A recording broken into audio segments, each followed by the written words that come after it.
अस्सलामुअलैकुम everyone, this is यज़दान।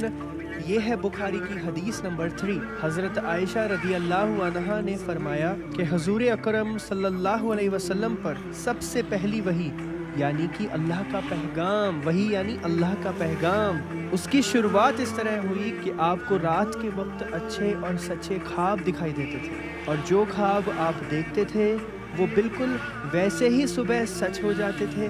फिर उसके बाद आपको तन्हाई पसंद आ गई और आप गारे हिरा, जो हिरा का जो पहाड़ है, वहाँ पे अकेले रहकर इबादत करते थे। वहाँ आप लगातार अल्लाह की बंदगी में मशगूल रहते थे।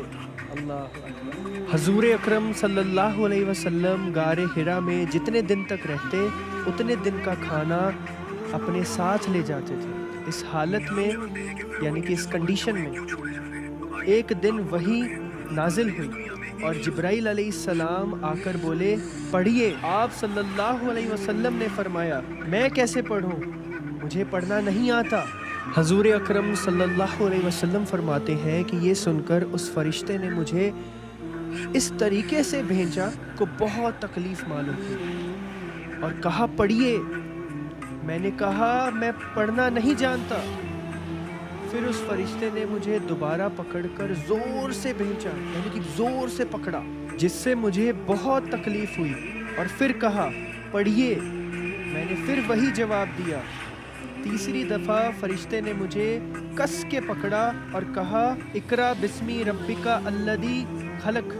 उस वाक़या के बाद आप सल्लल्लाहु अलैहि वसल्लम का दिल घबरा गया। आप सीधा हज़रत खदीजा बिनते खवालिद रज़ी अल्लाहु अन्हा के घर आए और फरमाया, मुझे उधारी दो, मुझे चादर ओढ़ दो, मुझे उधारी दो, मुझे चादर ओढ़ा दो। उन्होंने तुरंत आपको चादर ओढ़ा दी।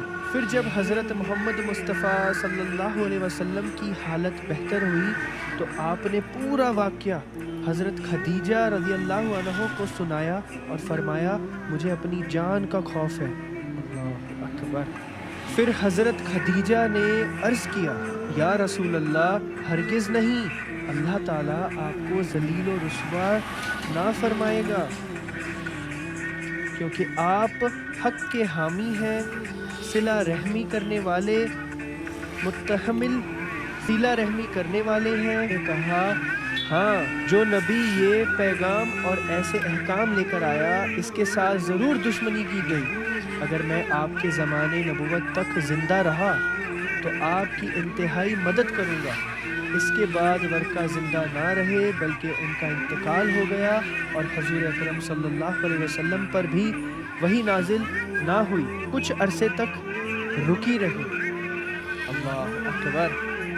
अल्हम्दुलिल्लाह। आई होप मैंने पूरी कोशिश की हो कि मैंने आपको ये आसान तरीके से समझाई हो, बिकॉज़ इसमें बहुत ही शदीद उर्दू का प्रयोग किया गया है जो समझना बड़ा मुश्किल है आज के लोगों के लिए। मैं ट्राई कर रहा हूँ कि आप सबको मैं आसानी से अपनी लैंग्वेज में, जैसी हम आजकल लैंग्वेज यूज़ करते हैं, उसमें आपको अच्छे से समझा सकूं, सो दैट आपको समझ आए कि उस वक्त क्या हुआ था। ठीक है जी, इंशाअल्लाह हदीस नंबर 4 बहुत जल्द आपके पास लेके आऊँगा। अस्सलामु अलैकुम।